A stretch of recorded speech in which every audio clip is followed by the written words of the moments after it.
Tak príjemné popoludne alebo podvečer vám všetkým. Ďakujem za pozvanie a túto príležitosť hovoriť o tých veciach, ktoré nie sú blízke a rád o nich hovorím. Verím, že možno bude aj čas, ak niekto nejaké otázky, že potom bude čas a priestor aj na diskusiu. Moji predrečníci hovorili o tom, že môžeme dôverovať, že Biblia skutočne je Božie slovo. Bola to otázka teda tých prvých rukopisov a opisov, otázka hodnovernosti Biblie. Potom sme videli, že skutočne tie výpovede, ktoré sú v Evanjeliách, ktoré sú v Novej zmluve, sú hodnoverné. A ja by som sa chcel pozrieť na oblasť, ktorá s tým súvisí.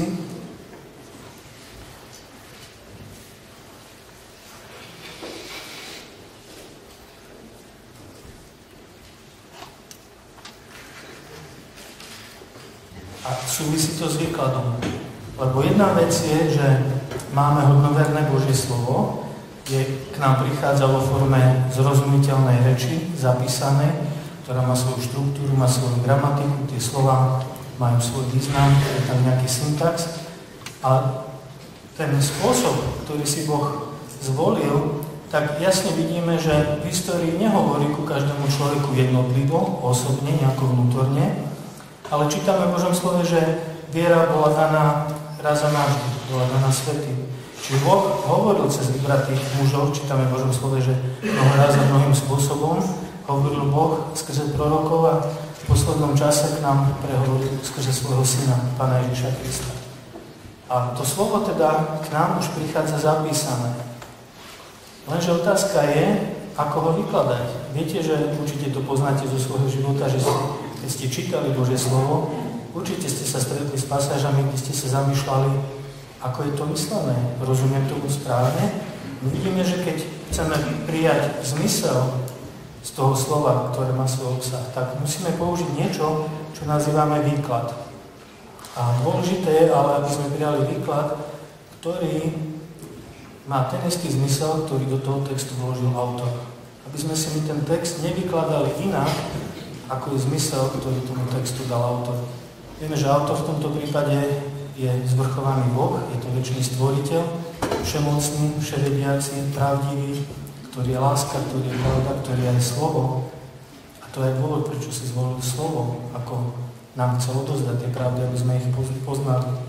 A keď téma konferencie je Biblia pod palbou, tak ja sa chcem pozrieť na pasáž, ktorá býva pod najväčšou palbou. Pretože žijeme v dobe moderného vedeckého poznania, žijeme v západnej civilizácii, kde v akademickom svete aj vôbec v spoločenskom zmýšľaní kráľuje a dominuje evolučné zmýšľanie. Teda svetonázor alebo predstava, že vesmír je niekoľko miliárd rokov starý, Zem je veľmi stará, život sa vyvinul sám prírodnými procesmi. Medzi kresťanmi existuje variácia tohto zmýšľania, že Boh evolúciu použil a riadil ju a že takýmto spôsobom stvoril rastlinnú živočíšnu ríšu, dokonca aj nás ľudí. A otázka teda je, keď čítame v knihe Genesis na začiatku prvej biblickej knihe, že Boh stvoril za 6 dní svojou mocou skrze svojho ducha, takže vyriekol a to, čo vyriekol, sa stalo. A v Novej zmluve máme potom vyložené, že stvoril cez svojho syna Ježiša Krista, čo nás neprekvapilo, lebo o ňom čítame na začiatku Evanjelia Jána, že on je slovo. Keď Boh slovom tvorí, vyriekne slovo a stane sa, tak nás potom neprekvapí, že stvoril skrze svojho syna Ježiša Krista. Ale čítame tam, že stvoril za 6 dní, čítame tam poradie a postupnosť tých stvoriteľských aktov a celé to končí tým, že stvorenie je veľmi dobré. Bohu sa to páči, čo urobil, a nie je žiadneho zla. Neexistuje zlo. Morálne, prírodné, duchovné, všetko je veľmi dobré. Potom sa stane hrozná vec. Stane sa pád. Človek stvorený, ktorý má Boha poslúchať a milovať, tak sa zbúri. A dôjde k hriechu. K tak vážnemu hriechu, že nasleduje Boží trest a Božia kliatba, pretože odplata za hriech je smrť. Teraz je otázka, ako máme tie prvé kapitoly knihy Genesis chápať. Máme ich chápať doslovne? Naozaj stvoril Boh za 6 dní, 6 kalendárnych dní. A keď zrátame rodokmene a biblickú históriu, tak nám dokonca vidie, že potopa bola niekde okolo 2350 pred Kristom a stvorenie bolo niekde okolo zhruba 4000 rokov pred Kristom. Je toto priateľné pre naše zmyšľanie? Veríme tomu, že to je pravda? Pretože v súčasnej dobe je žiaľ aj na biblických školách vyučované, v mnohých zboroch kázané, mnohí pastori a starší vyučujú a veria, že Zem je miliardy, stovky miliónov a miliardy rokov stará a že tu prebehol nejaký evolučný vývoj. Tak otázka je, čo je pravda. A o čo ide? Môžeme niečo stratiť? Nestačí, že vyznávam vieru v Krista ako spasiteľa? Potrebujem sa zaoberať otázkou, za koľko dní Boh stvoril? No a ja vám chcem ukázať, a to už určite aj sami tušíte, z názvu tej prednášky, ten názov znie bez Adama není Krista, bez Adama nie je Krista, že asi pôjde o samotné jadro Evanjelia. A nakoniec sa vás pokúsim presvedčiť, že pôjde o veľmi veľa. Takže to bolo na úvod a pustíme sa teda do prednášky. Tvrdím, že pre náš život je najkľúčovejšia otázka života a smrti. Smrť je niečo veľmi podstatné. Nakoniec, aj keby sme celý život žili bez toho, že by sme sa o smrť zaujímali, raz príde deň, kedy nás bude veľmi zaujímať, čo to je smrť a či smrťou všetko končí, alebo či tam za tým dňom, keď odídeme z tohto sveta a naše telo položia do hrobu, alebo ho spopolnia, či za tým ešte niečo bude. Ak za tým niečo bude, otázka je, čo bude. A otázka je, ako sa to môžeme dozvedieť. Môžeme na to prísť vedeckým bádaním? Nemôžeme, pretože veda je postavená na empírii. Musíme niečo empiricky vybádať. A žiaľ, zo smrti sa nikto z vedeckých bádatorov, a poviem, že ani z nich nikdy nevrátil. Ak čítame v písme, tak to boli ľudia, ktorí sa vrátili na určitý čas, potom tam zase odišli a teraz čakajú, kým nepríde Pán. Ale otázka smrti je naprosto kľúčová aj pre samotné evanjelium. Pretože samotné evanjelium rieši otázku pôvodu smrti a vyriešenia smrti. To je tá najpodstatnejšia časť samotného evanjelia, večný život. Víťazstvo nad smrťou. Takže sa pozrieme na smrť. Aký má pôvod, aký je charakter smrti a aké je trvanie smrti. Či teda raz smrť nebude, alebo je to smrť navždy. Takže pozrieme sa, ja budem vychádzať stále z toho, že Božie slovo, že Biblia je Božie slovo a že je to pravda. A je to pravda vo všetkých otázkach, o ktorých sa vyjadruje. Ak chceme spoznať absolútnu pravdu, ja sa k tejto otázke ešte vrátim, či človek môže spoznať absolútnu pravdu, alebo či existujú iba relatívne pravdy, subjektívne, ktoré niekomu vyhovujú.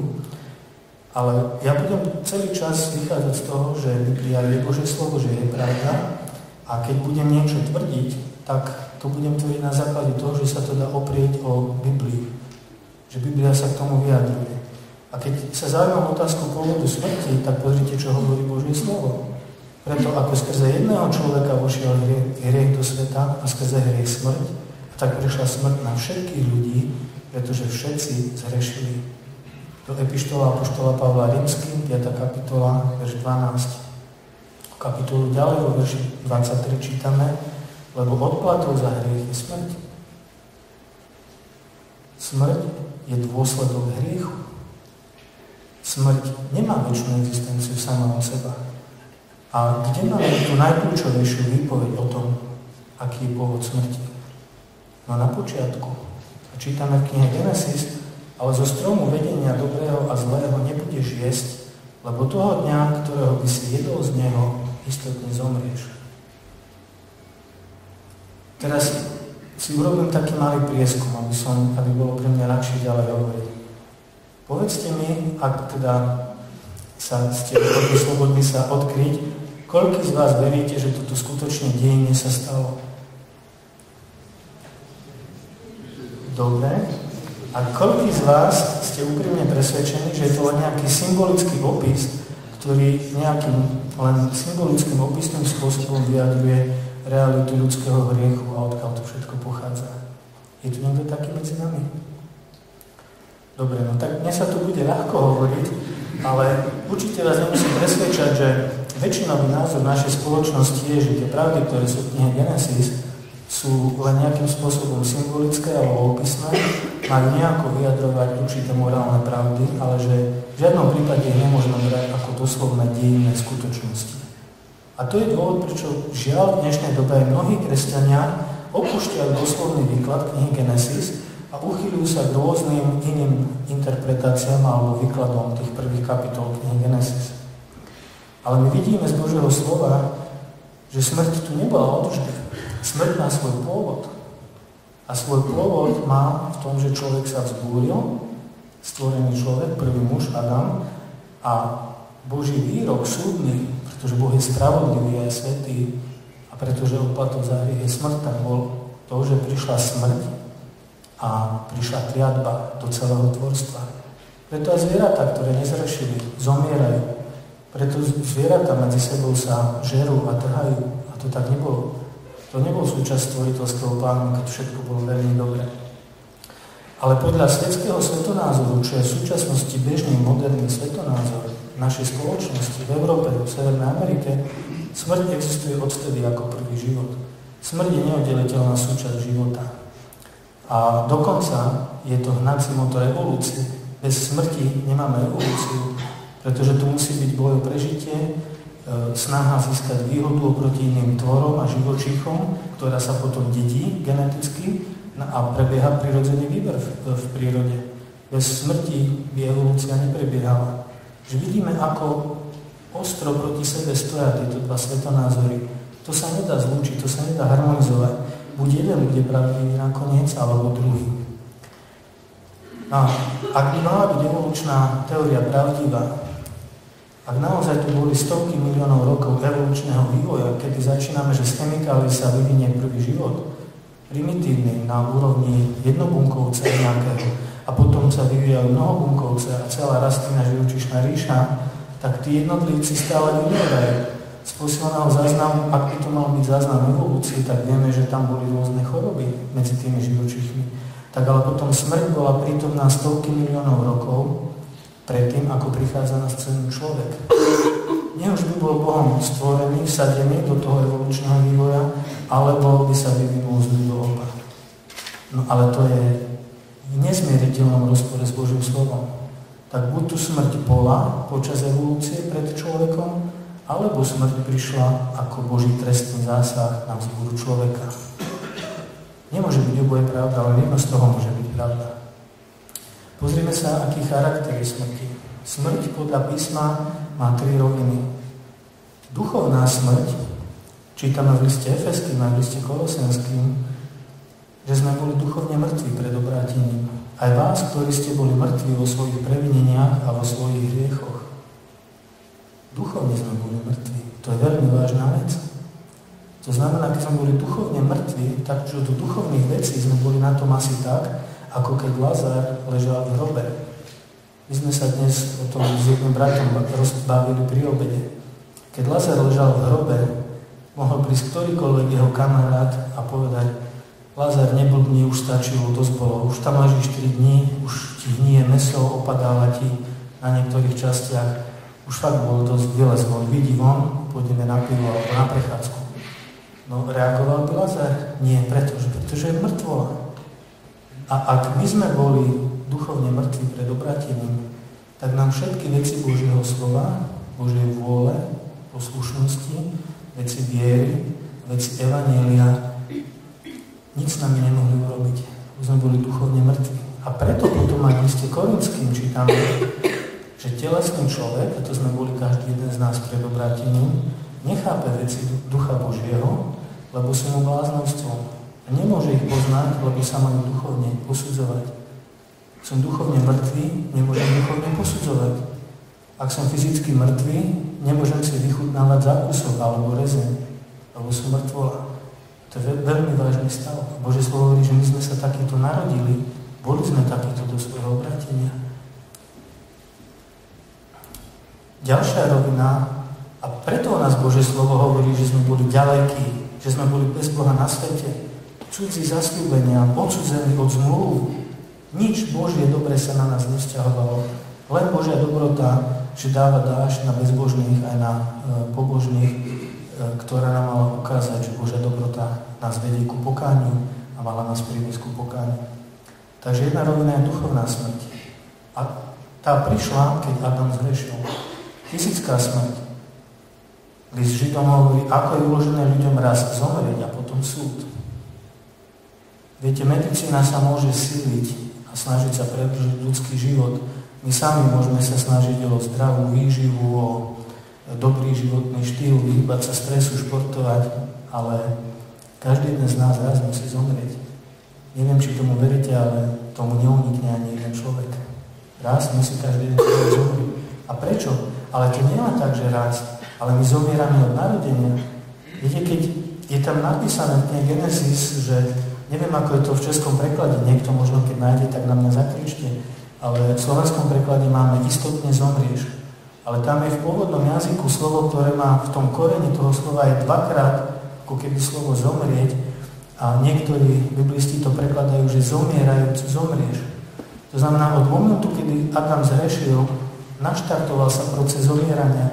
Ani sa nečudujeme, prečo bývame slabí, leniví, chorí, prečo sa niekedy tak zle cítime, že sa nám do ničoho nechce a nevládzeme vytrvať. A prečo sa nám kazia zuby a slabne nám zrak. To všetko je proces zomierania, ktorý raz bude završený vo fyzickej smrti. Je to súčasť kliatby, ktorá je odpoveďou na ľudský hriech. A my sa takí už rodíme. Rodíme sa ako zomierajúce bytosti. Áno, keď sme deti, tak ešte rastieme, dospievame, niekedy sa tešíme plnej síle, odhodlaniu, máme rôzne túžby a predstavy o živote, ale nič to nemení na tom, že neustále zomierame a že jedného dňa zomrieme. Čo bude za tým? Súd. Súd bude podľa skutkov, podľa Božieho slova. Tomu sa ešte dostaneme. A tretia rovina smrti je druhá smrť, pretože tam to nekončí. O druhej smrti čítame hlavne v Zjavení. Druhá smrť je to isté ako ohnivé jazero a je to isté ako večné zahynutie alebo zavrhnutie, zatratenie preč od tvári Pánovej. A čaká tu tých, ktorí nepatria Kristovi, ktorí nie sú v Kristovi ospravedlnení, ktorí nie sú zapísaní v knihe života, ktorí nemajú podiel na prvom skriesení a ktorí budú súdení podľa svojich skutkov. A poviem vám, že to človek niekedy nad tým nedokáže rozmýšľať a domyslieť to a duchovne mŕtvý človek ani duplom nad tým neuvažuje, ten maximálne je držaný strachom fyzickej smrti, ale druhá smrť podľa môjho názoru je ďaleko horšia ako tá nultá a tá prvá, alebo tá duchovná, tá fyzická. Božie slovo to opisuje, že tam budú hrozné múky, fyzické a psychické, úžasná samota, strašná tma, hlad, smäd, škrípanie zubami. Ak si predstavíme, čo Pán Ježiš Kristus strpel na kríži, pretože on zobral za nás náš trest, tak tam máme vzorku toho utrpenia. A teraz si predstavte, že takéto utrpenie, čo Pán Ježiš zniesol na kríži, má byť na večné veky. Existencia človeka nezaniká fyzickou smrťou. Podľa Božieho slova sa môže dostať na jedno z dvoch miest. Do večnej Božej prítomnosti, ktorá sa opisuje ako nebo, alebo do zatratenia preč od tvári Pánovej, ktorá sa opisuje ako peklo, tým bude druhý príchod Pána a potom peklo bude vrhnuté do ohnivého jazera. Na veľkom bielom tróne si tí, ktorí neuverili v evanjelium, vypočujú odtiaľ podľa svojich skutkov a pôjdu si odpikávať trest. A ten trest, viete, keď v súčasnosti za ťažké viny je doživotie, tak v zmysle druhej smrti doživotie je na večné veky, čo nikdy nekončí, čo nikdy neprestáva. Takže ide o veľa, pretože evanjelium rieši otázku života a smrti. A keď vidíme, že sa to celé ťahá až za fyzickú smrť, tak rieši otázky večného života a večnej smrti, večného zatratenia. A pretože smrť má 3 roviny, a pretože pádom Adama sme my postihnutí tým trestom a tou kliatbou, všetci bez výnimky, vo všetkých 3 rovinách, tak Pán Ježiš Kristus nás musel vykúpiť zo všetkých 3 rovín tejto smrti. A preto aj vykúpenie v Kristovi má 3 roviny. Z tej duchovnej smrti sme vykúpení tak, že prichádza splodenie duchom a nové narodenie, alebo znovu zrodenie, alebo môžeme povedať voľne, že duchovné vzkriesenie. A potom, aj podľa listu Rímskym 6. kapitoly, 8. kapitoly, už nie sme duchovne mŕtvi a Boží nepriatelia, Potom sme žili Bohu a sluhovia spravodlivosti a Boží deti. Dostali sme dar ducha, aby sme mohli byť nové stvorenie a žiť nový život. A je nám zasľúbené ako isté a bezpečné, že raz príde vzkriesenie tela, keď sa náš Pán vráti, aby si nás zobral domov. Vykúpenie tela. Dostaneme nové oslávené telo, pretože toto zemské telo nemôže zdediť nebeské kráľovstvo. A v zjavení je napísané, že tí, ktorí majú podiel na prvom vzkriesení, to má každý jeden znovuzrodený kresťan, ktorý má ducha Kristovho, Kristus je v ňom a on je v Kristovi, aj zapečatený Svätým Duchom, tak má podiel na prvom vzkriesení a druhá smrť mu neuškodí, alebo nemá nad ním moci. A to sú všetci tí, ktorých mená sú zapísané v knihe života. Takže vidíme, že evanjelium ide o všetko. Čo sa týka trvania smrti, pozrite, ako posledný nepriateľ bude zničená smrť. Smrť tu nebola odvždy a smrť tu nebude navždy. Každý jeden z nás, ktorí sme sa vierou spoľahli na Pána Ježiša Krista a Pán si nás vezme domov a budeme vo večnom živote spolu s ním, v oslavenom tele a bude tam prenesmierna radosť, tam už nebude smrti, nebude tam ani chorôb, nebude tam ani slza na našej tvári, ani súženie, ani jedna smutná myšlienka. To je niečo, nech by sme tento život zemský prežili v akomkoľvek súžení a stradaní, ale vo viere v Pána. Tak toto je nádej, ktorá je nadovšetko. Preto je Pán cennejší nadovšetko, čo v tomto živote by sme mohli získať. A čítame tiež v 2. Timotejovi, ale zjavená teraz zjavením sa nášho Spasiteľa Ježiša Krista, ktorý zahľadil smrť a vyviedol na svetlo život a neporušiteľnosť, ale skrze čo? Za evanjelium. Od nás je potrebná viera v tejto pravdy. Zahľadil smrť a smrť bude zničená. Takže smrť tu nebude odvždy a nebude tu navždy. No ale podľa svetského svetonázoru, ktorý je založený na evolučnej teórii, tak smrť je večná. Smrť nemôžeme ukončiť a premeniť sa na nesmrteľné bytosti, ktoré budú žiť na tejto planete večne. Otázka prvého a posledného Adama. Veľmi kľúčová pre samotné evanjelium. Teraz vás poprosím, čítajte spolu so mnou. Budeme čítať z listu Rímskym z kapitoly 5, verše 12 až 21. Ja som mal pôvodne v pláne, a tu mám dokonca kráľovský preklad Biblie. Ja som to aj doma skúšal trénovať, že vám urobím radosť, že prečítam z českého prekladu. Ale som to potom vzdal, pretože ten jazyk je tak ťažký. Verím, že nielen pre mňa, možno aj pre vás, lebo je to ešte ten pôvodný text z rokov. Áno, sme v 16. storočí a ja to tu niekde mám. 1579 až 1593 bol ten preklad robený. Takže ja vás nebudem trápiť mojou kráľovskou češtinou. Ja to prečítam v slovenčine z prekladu profesora Roháčka, brata Roháčka. Ale poprosím vás, pretože je to teraz pre potreby tejto prednášky pre nás dôležitý text, tak sledujte ho aj vy v českom preklade. No ako som vám povedal, že je to naozaj pravda, že zomrieš. Keď som tu bol naposledy, toto som ešte nepotreboval. Takže Rímskym 5. kapitola, epištola alebo list Rímskym 5. kapitola. Budeme čítať verše 12 až 21. List Rímskym alebo Rímanom 5. kapitola, verše 12 až 21. Sledujte prosím text so mnou od veršu 12. Preto ako skrze jedného človeka vošiel hriech do sveta a skrze hriech smrť, a tak prešla smrť na všetkých ľudí, pretože všetci zrešili. Lebo aj do zákona bol hriech na svete, ale hriech sa nepripočíta, keď nie je to zákona. Ale smrť jedna pokráľovala od Adama až po Mojžiša i nad tými, ktorí nehrešili podobným prestúpením ako Adam, ktorý je obrazom toho budúceho. Či vidíte, je Adam aj obrazom budúceho Adama, budúceho človeka. Od verša 15. Ale nie tak ako rečený pád, čiže prehrešenie, i dar milosti. Lebo ak pádom toho jedného zomreli mnohí, o mnoho väčšmi rozhodnila sa milosť Božia a dar milosťou toho jedného človeka, Ježiša Krista, naproti mnohým. Ani nie ako skrze jedného zhrešivšieho je rečený dar, lebo odsudzujúci výrok z jedného prehrešenia na odsúdenie, ale dar milosti z mnohých prehrešení na ospravedlňujúci výrok. Lebo ak pádom prehrešením sa toho jedného kráľovala smrť skrze jedného, vidíte?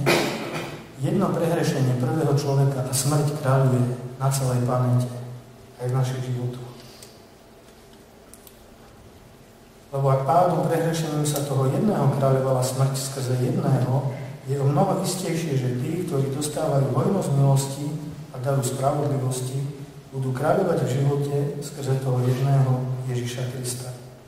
A tak tedy ako jedným pádom odsudzujúci výrok na všetkých ľudí na odsúdenie, tak i jedným ospravedlňujúcim výrokom dar milosti na všetkých ľudí na ospravedlnenie života. Lebo ako neposlušnosťou toho jedného človeka stali sa mnohí hriešnými, tak aj poslušnosťou toho jedného stanú sa mnohí spravodlivými. List Rímskym je veľmi mocná biblická kniha, pretože žiadna iná kniha Novej zmluvy ani Starej zmluvy nevysvetľuje evanjelium a dielo spásy tak podrobne, do hĺbky, analyticky a systematicky ako list Rímskym. V tejto 5. kapitole je nám odkrytý jeden kľúčový aspekt evanjelia. A tým kľúčovým aspektom je to, že boli dvaja výnimoční ľudia v histórii tejto planéty. Ten prvý bol prvý človek, prvý Adam, menom Adam. Ten druhý bol druhý alebo posledný človek, druhý alebo posledný Adam, menom Ježiš, ktorý je Kristus. A v tejto 5. kapitole vidíme, že kľúčový princíp pre spásu je pripočítanie alebo počítanie a je zástupnosť. Výnimočnosť týchto dvoch ľudí nespočívala len v tom, že Adam nemal otca a mamu, ktorý sa nenarodil zo spermy a z vajíčka alebo priamo Bohom stvorený. Z hliny, z prachu zeme a potom ňom vdýchol život, Adam sa stal živou dušou. A výnimočnosť Kristova spočíva nielen v tom, že bol večný Boží syn, nestvorený, spolu ako syn so svojím otcom od večnosti a že kvalita jeho božstva je rovnaká a plnohodnotná ako otcova a predsa sa mu podriaďuje hierarchicky ako syn otcovi a nečiní svoju vôľu, ale jeho vôľu a preto aj prišiel na túto zem ako človek. Bol splodený nadprirodzene zo Svätého Ducha, narodil sa zo ženy Panny a to všetko preto, že keď hriech sa stal v tele, potrestaný musí byť v tele. A on prišiel ako zástupná obeť, ako Boží baránok. Ale ich výnimočnosť spočíva v tom, čo nám odkrýva aj táto 5. kapitola, že oni vykonali niečo, čo Boh počíta všetkým a mnohým. Toto nám neutečie, to je kľúčové v Božom slove.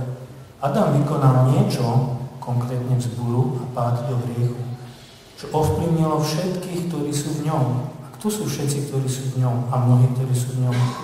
Všetci ľudia bez výnimky, pretože my všetci sme potomkovia Adama. Keby to tak nebolo, keby Adam nebol skutočná bytosť ako prvý stvorený človek na tejto planéte, keby to bol len symbolický obraz, tak môj hriech je symbolický a nemám pred Bohom vinu, mám iba symbolickú vinu. Ale Boží slovo, že všetci ľudia zrešili, pretože Adam zrešil. A Boh nám počíta Adamovú vinu. To je to, čo sme čítali. Ľudia do zákona, kým Boh dal zákon, bol taký moment v histórii, kedy Boh dal zákon cez Mojžiša, nehrešili tak ako Adam a predsa zomierali. Prečo? Pretože Adamovi zhrešili. Pretože Boh každému Adamovmu potomkovi počíta Adamovú vinu. A to poznáme aj zo súdneho práva. Ak ja chcem zdediť po svojich rodičoch rodičovský dom, a je to majetok, ktorý stojí za to, a je zaťažený hypotékou alebo nejakým záložným právom, zdedím spolu s domom, s tým majetkom, aj hypotéku alebo to záložné právo. Toto je ten princíp. Boh je spravodlivý. Adamovi sme hrešili tak, že je nám počítaná Adamova vina. Tá 5. kapitola neskôr pokračuje 2 veršami, ktorými 5. kapitola končí a ukazuje, že do toho ešte vošiel zákon a hriech sa ešte viac rozmnožil. Prečo? Pretože ako náhle Boh dal prikázanie, nepožiadaš a ja požiadam vo svojej mysli alebo aj skutkovo dokonám tú žiadosť a ak je proti Božiemu zákonu, tak máme aj vlastný hriech.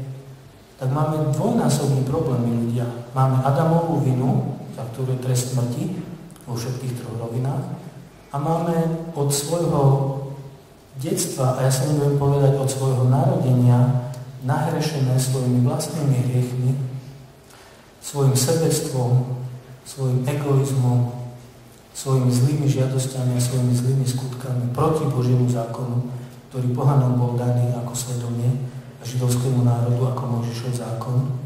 Rešili sme proti Božiemu zákonu a prestúpenie zákona je hriech. Ale dobrá správa je, že tam, kde sa rozmnožil hriech, ešte väčšine sa rozmnožila milosť. Keď prišiel zákon a ešte väčšine sa rozmnožil hriech, Božia milosť sa rozmnožila nad to, ešte navrh nad to.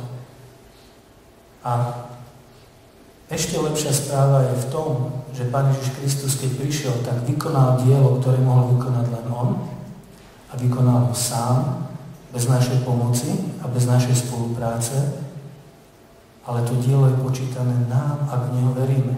Tak ako Adamov hriech je počítaný nám, pretože sme sa narodili ako Adamovi potomkovia, tak Kristovo vykupiteľské dielo je počítané nám, ak sme v neho uverili. A to je evanjelium. To je podstata a jadro evanjelia. A to počítanie alebo pripočítanie je dvojsmerné. Všetky naše hriechy sú počítané Ježišovi Kristovi, keď na Golgotskom kríži zomieral. Pretože on bol bez hriechu. On nemal za čo zomrieť. On dokonale naplnil celý Boží zákon. A bol čistý a svätý a spravodlivý. A zobral trest smrti, ktorý je odplatou za hriech. Pretože nie sú naše hriechy. Každý, kto tomuto verí, má u Boha hriechy odpustené. Všetky. Nielen ktoré som do dnešného dňa nahrešil, alebo ku dňu obrátenia, uverenia, všetky hriechy. A preto Božie slovo hovorí, taký človek nepríde na súd, alebo presnejšie nepríde na odsúdenie, ale prešiel zo smrti do života.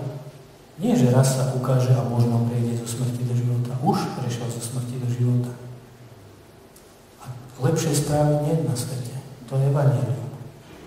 A nielen, že to nekončí, ale nielen, že naše hriechy boli počítané Kristovi na kríži, ale Kristova spravodlivosť, jeho vlastná 100% dokonalá spravodlivosť je počítaná nám a to je ospravedlnenie. Preto Božie slovo hovorí, že sme spravodliví z viery a z viery samotnej. Preto ako protestanti vyznávame sola, 5 solas. Jedine z milosti, jedine z viery samotnej, bez skutkov zákona, bez vlastnej spravodlivosti, bez zásluh, bez spolupráce. Kristus vykonal celé dielo, jeho spravodlivosť je dostatočná, nemôže z nej ubudnúť. Boh nám počíta z viery, nie zo skutkov, nie z našej poslušnosti, nie z našej morálky, nie z našej snahy, ani nie z našej úprimnosti sa Bohu zapáči, ale len kvôli Kristovi. Takže vidíme, aký bol pôvod. Teda cez Adama máme pôvod smrti, vládu smrti a odsúdenie a cez Ježiša Krista máme víťazstvo nad smrťou, vládu života a ospravedlnenie.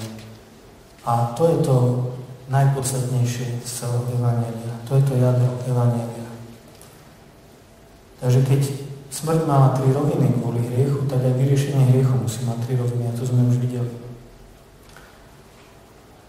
Teda o pripočítaní som už povedal, naše hriechy počítané Kristovi na kríži, to znamená, že trest smrti za hriech, ktorý som mal zobrať ja, ak verím v Krista, ak som sa dokonale spoľahol na ňo vo svojom srdci, ak tú vieru a spoľahnutie vyznávam svojimi ústami, Božie slovo mi dáva zasľúbenie, že mám večný život. Nemám sa čoho obávať.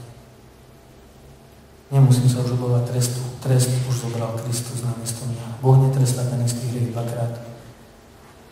Takže cez Adama sme zdedili vinu, skrze Krista máme vinu vysporiadanú. Ani smrti sa už nemusíme obávať, i keď musíme ešte prejsť dolinou tvojej smrti, to je fyzická smrť. A to, že naozaj Božie slovo hovorí, že boli 2 takéto kľúčové postavy, ktoré konali zástupne za všetkých. Inak nech nás v tej pasáži nepletie, že tam je povedané všetkých a mnohých. Keď to čítame, treba, aby sme tomu rozumeli tak, že všetci a mnohí sa vždy týka skupiny, ktorá je buď v Adamovi alebo v Kristovi. Adamovi sú všetci ľudia bez výnimky, lebo sa z neho narodili ako jeho potomkovia. V Kristovi nie sú všetci ľudia bez výnimky. Aby bol niekto v Kristovi, musí osobne spasiteľne uveriť Ježiša Krista. Tie pasáže nie sú všeobecné, že spása by sa týkala všetkých ľudí. No a že naozaj Božie slovo kladie veľký dôraz na to, že bol prvý Adam a posledný Adam, ktorí zástupne vykonali niečo za všetkých ľudí. Už v tom zmysle, v akom som to vysvetlil, tak vidíme to hlavne v 15. kapitole 1. listu Korinským. Lebo pretože skrze človeka smrť, skrze človeka aj zmrtvý stanie mŕtvych. Lebo ako v Adamovi všetci zomierajú, zrovna tak i v Kristovi všetci budú oživení.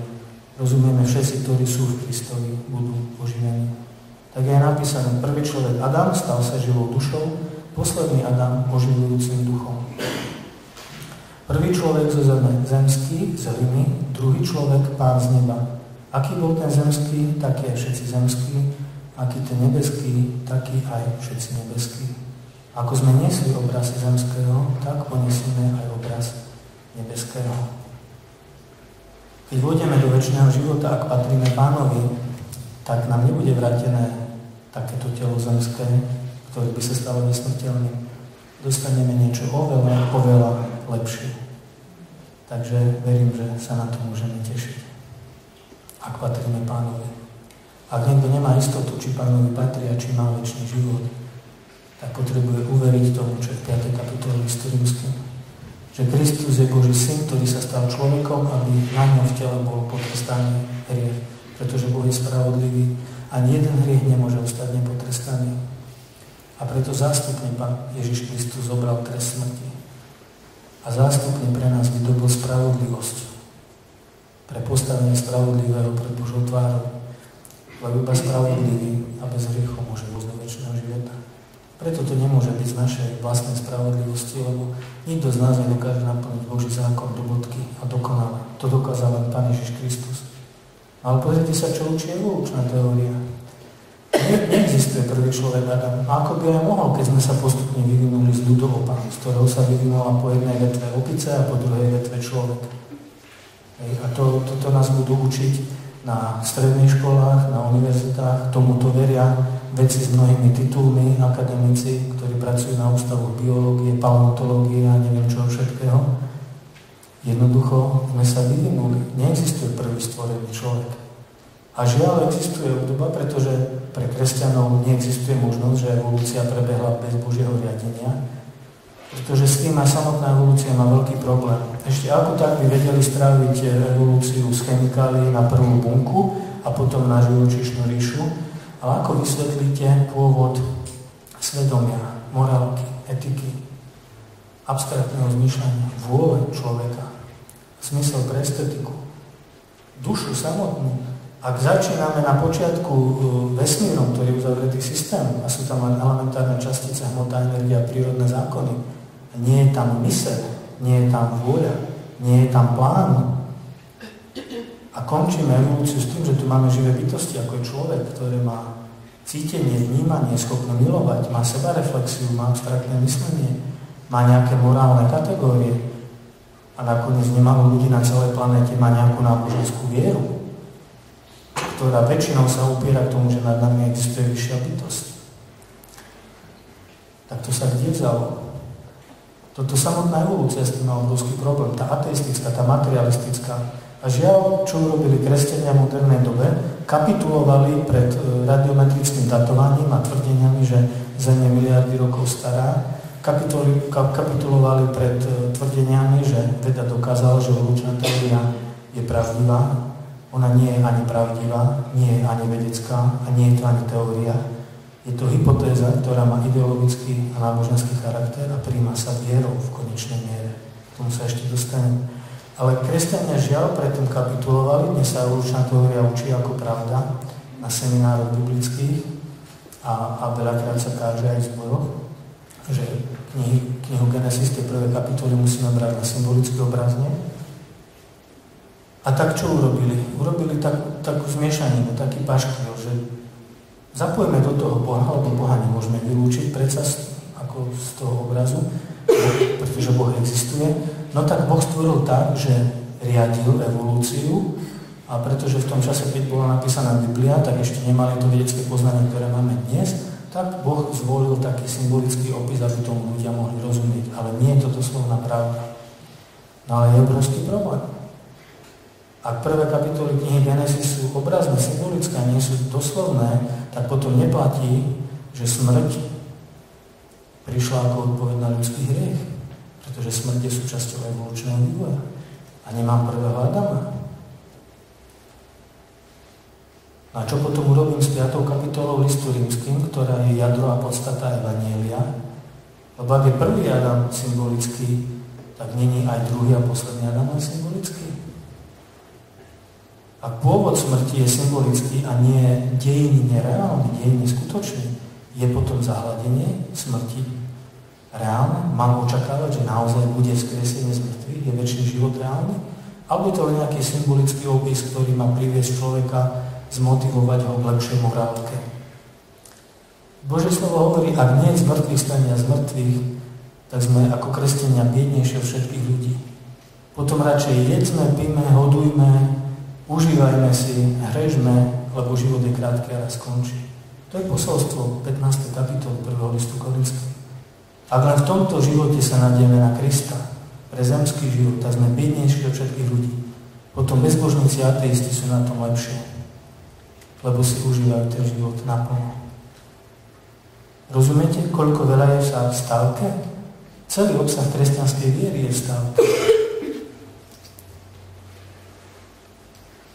Dôsledky teistickej evolúcie, že Boh riadil evolučný vývoj, sú také, že ja som ich práve pomenoval, takže som predbehol trošku tieto snímky.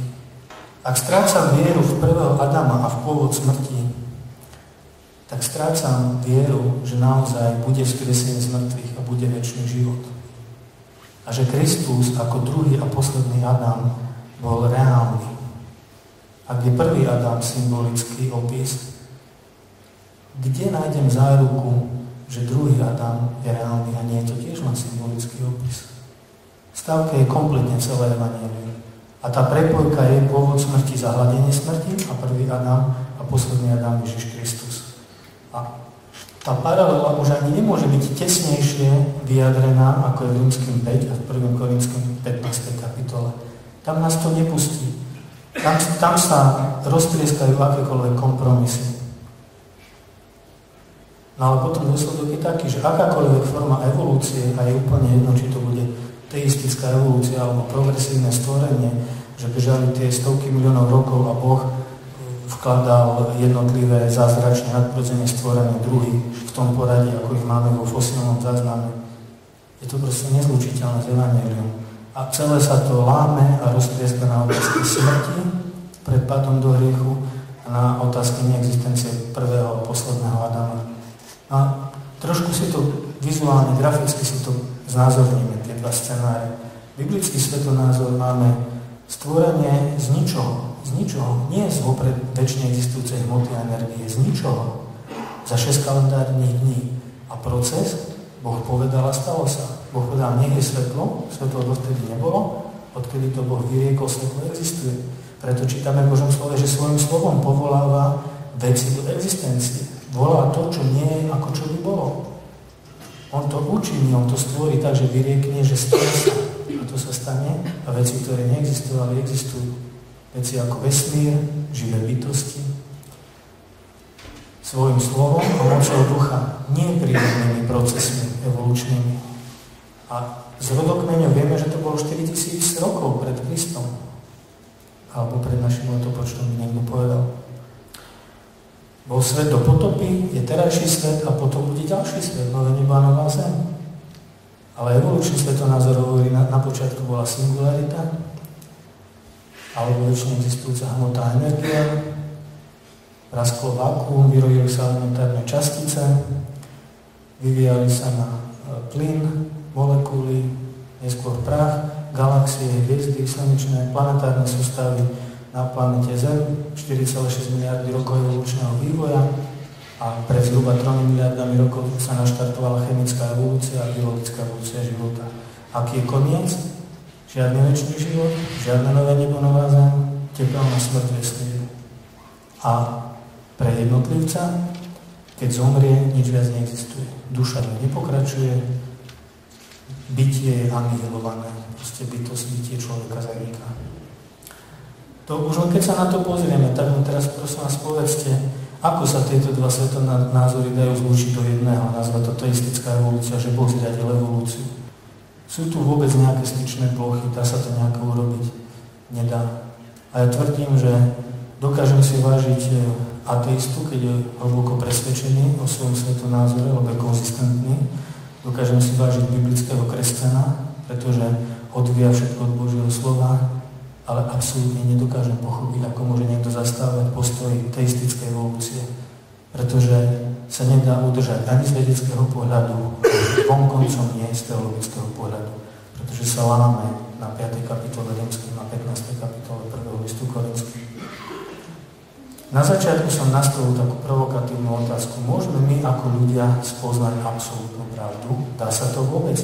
Keď si kladieme otázky, aký je pôvod vesmíru, aký je pôvod života. A takýmto otázkam sa venuje vedný odbor, ktorý sa nazýva gnozeológia alebo epistemológia. Teda akou metodou človek môže získať pravdivé poznanie, ktoré je zaručenie pravdivé, je neomylné. A tak skúsme dve možnosti. Buď vedeckým bádaním, alebo zjavením od stvoriteľa.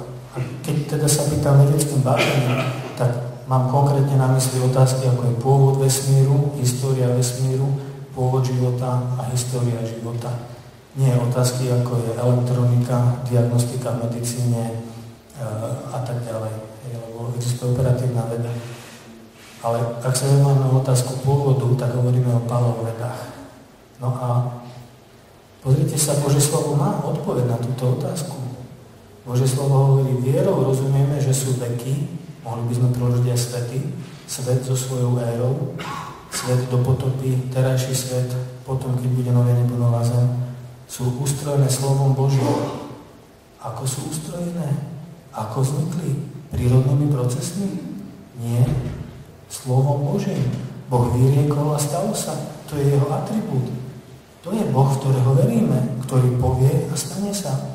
A keď raz vyriekne slovo a dá zasľúbenie, tak ho nemôže zobrať späť, lebo je taký Boh. Veď vďaka tomu sa môžeme nadiať na večný život, že Boh ho zasľúbil. A preto vieme, že to bude, pretože Boh je pravdivý.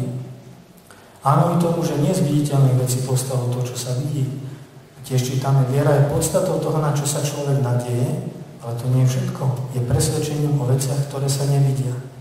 Teraz sa vás opýtam, ktorý z moderných učencov tohto veku, alebo aj z minulosti, ktorý vedec bol očitý svedok toho, keď vznikol vesmír a vznikol Zem a bol pritom, aby to videl alebo pomeral. A keď sme pritom neboli a nemohli sme to pozorovať, tak vedeckým bádaním nemôžeme mať pravdivé, neomylné poznanie o tom, ako vznikol vesmír, ako vznikol život. A preto je viera presvedčenia v veciach, ktoré sa nevidia. A aká viera? Viera v to, čo Boh nám odkryl, čo nám zjavil vo svojom slove. Boh nielenže bol pri tom ako určitý svedok, keď vznikla Zem, on ju aj učinil. On zaiste, keď nám dal informáciu, ako to urobil, tak tá informácia je pravdivá, je v jeho slove. Kľúčová pre neomylné, pravdivé, absolútne poznanie absolútnej pravdy je empíria, to znamená určitý svedok. A preto je problém s tým, že my nemôžeme vedecky skúmať pôvod vesmíru a pôvod života, pretože žiadne pozorovanie, žiadne meranie a žiaden experiment nebeží dozadu v čase. A my sa nemôžeme vrátiť dozadu v čase. A vedecky, empiricky môžeme skúmať javy, ktoré sú opakovateľné. Keď stále budem púšťať jablko a budem merať, aká je zemská príťažlivosť, jablko vždy bude padať k zemskému povrchu s rovnakou hodnotou ťažového zrýchlenia. A to je empirická veda. Všetko neustále preverujem a pokiaľ mi tá teória sedí, tak to považujem za pravdivé poznanie.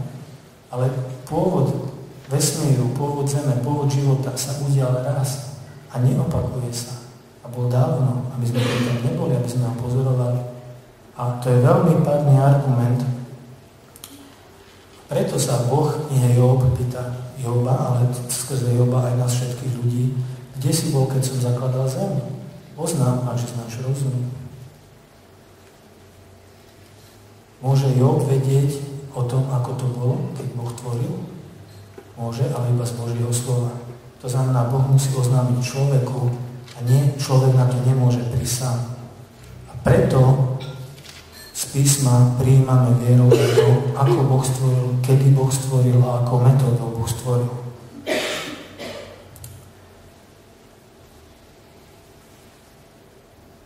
Takže máme nejaký dôvod, sa pýtam, keď porozumieme gnozeologickým aspektom, spochybňovať doslovný výklad prvých kapitol knihy Genesis? Ja verím, že nemáme. Božie slovo sa aj na túto tému vyjadruje pomerne hojne, nie veľmi sporo. Pozrite, Židia žiadajú znamenia, Gréci, a Gréci to sme my, moderná západná civilizácia, hľadajú múdrosť. To je pravda. Naša civilizácia hľadá múdrosť. Jednak ju vie zužitkovať pre naše blaho, ale hľadáme aj múdrosť o tom, ako toto všetko vzniklo a čo bude po smrti. A Božie slovo hovorí, ale my kážeme ukrižovaného Krista. Židom pohoršenie a Grékom bláznostvo. Ale tým istým povolaným Židom i Grékom Krista Božiu moc a Božiu múdrosť. Božiu múdrosť. Evolučný svetonázor predstavuje dnes svetskú múdrosť. O tom som hlboko presvedčený. A Božie slovo o tom hovorí, bláznivé Božie je múdrejšie ako ľudia. A slovo kríža je tým, ktorí hynú bláznovstvom. Ale k slovu kríža patrí aj otázka prvého a posledného Adama. Otázka pripočítania viny, otázka pripočítania spravodlivosti, otázka zástupnej obety. Slovo kríža je tým, ktorí hynú bláznovstvom. Ale nám, ktorí dosahujeme spasenie, je mocou Božou. Lebo je napísané, zahľadím múdrosť múdrych a rozum rozumných zavrhne. Kde je múdry, kde učený v zákone, kde je dišputant tohto sveta? Či Boh neobrátil múdrosti tohto sveta na bláznovstvo?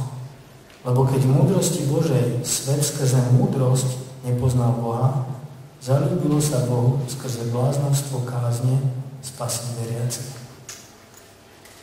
Treba nám iný text k tomu, aby sme si raz a navždy vysporiadali otázku evolučného zmyšľania v našej modernej spoločnosti, ak veríme evanjeliu. Ja verím, že tieto verše by mali byť naprosto dostatočné. Takže už len aby som ukončil, lebo už dosť dávno mi čas vypršal, takže to som nechcel takto natiahnuť čas. Božie zjavenie je nadradené ľudskému vedeckému poznaniu. Je nadradené. Boh vie všetko, pozná všetko. My sa musíme strašne namáhať, aby sme niečo vyskúmali. Stojí to veľa peňazí, času, námahy. Veľakrát sa pomýlime a stále vieme, že musíme to naše vedecké poznanie revidovať a vylepšovať, lebo vieme, že stále je ďaleko od dokonalého poznania. Ale Božie slovo je pravdivé a neomylné. A nie len to, ono je aj dostatočné. A vedecké poznanie nie je neomylné a nie je úplné. A ešte keď to stiahneme na otázku poznania pôvodu dávnej minulosti, nemáme nástroj, ktorý by sme mohli poznať. Lebo nemáme empíriu, ktorá by dočiahla ďaleko do minulosti a k pôvodu. To znamená, že vedecké poznanie nech vám akokoľvek budú tvrdiť o tom, že vesmír vznikol veľkým treskom, tak oni tomu veria, alebo tomu chcú veriť, ale absolútna pravda to nie je. A ono to nie je ani vôbec pravda. A to poznanie, o ktorom sa tvrdí, že je to fakt a vedecky dokázaná teória, tak je poznanie, ktoré je bez empírie, nekvalifikuje sa ako vedecká teória a príjma sa v konečnej miere vierou. Má ideologický charakter, má náboženský charakter. Nemáme žiaden rozumný dôvod opúšťať doslovný výklad knihy Genesis. O tomto ja som pevne presvedčený. Napriek tomu, že pracujem vo výskume, vo vede. Už len na záver veľmi rýchlo. Je veľa vecí, o ktorých ja nestihnem teraz rozprávať. V roku 2011 som mal tu v Hutníku prednášku. Možno bola pod iným menom, ale obsah tej prednášky bol demontáž evolúcie. Hovoril som o evolúcii vesmíru, o evolúcii z chemikálií na prvý život, o evolúcii z prvého života až po človeka. A ukázal som, že neexistujú vedecké dôkazy. Naopak, čím viac máme moderného vedeckého poznania, tým viac sa ukazuje, že evolúcia nie je zmysluplná a platná vedecká teória. Možno, že aj záznam, ja som si není istý, či sa tu vtedy robil záznam, možno, že sa dá niekde pozrieť na web stránke. Čo sa týka tých nozeologických otázok, tak vzadu na stolíku poutníkovej četby je záznam prednášky videa Viera o veciach, ktoré sa nevidia. Tá sa podrobnejšie venuje otázke, ako môžeme poznať absolútnu pravdu, keď sme pri tom neboli. A veľmi veľa materiálov, pretože v Žiline sme zorganizovali 3 konferencie, ktoré sa zaberali vzťahom stvorenia a evolúcie. A mali sme napríklad rečníkov ako Andy McIntosh, je veľmi uznávaný vo Veľkej Británii profesor termodynamiky, fyzik. Mali sme fyzika z Austrálie, profesora Johna Hartnetta, ktorý je svetová špička v experimentálnej fyzike a v kozmológii a hovoril podrobne o otázkach evolúcie vesmíru, veľkého tresku. Záznamy, audiozáznamy z tých prednášok sú na web stránke Združenia SOLAS, toto je tá web stránka. Raz dúfame, že pribudú aj videozáznamy spolu k tým audiozáznamom. Vydali sme 3 mimoriadne čísla časopisu SOLAS venované otázkam stvorenia a evolúcie. 2 z nich môžete nájsť vzadu na stolíku vydavateľstva Ordo Salutis a tam sú časopisy SOLAS. Ale ak by sa aj minuli, tak potom na web stránke časopisu SOLAS máme s ročným opozdením, všetky čísla časopisu sú plnotextovo k dispozícii. To ročné opozdenie je úmyselné, pretože uprednostňujeme, aby ľudia odoberali tlačený časopis. Ak by ste chceli odoberať časopis SOLAS, tam vzadu na stolíku sa môžete zapísať k odberu. Časopis je zadarmo, že je z dobrovoľných darov čitateľov, distribuujeme ho aj v Čechách. Takže ak vám slovenčina nie je na prekážku pri čítaní, tak by som vám odporučil. A môžete sa prihlásiť aj cez web formulár na webovej stránke. Takže týmto ja končím a veľmi sa ospravedlňujem, že som natiahol čas, ale to je vždy tak, keď mňa pustíte k mikrofónu, tak to potom takto dopadne. Ďakujem.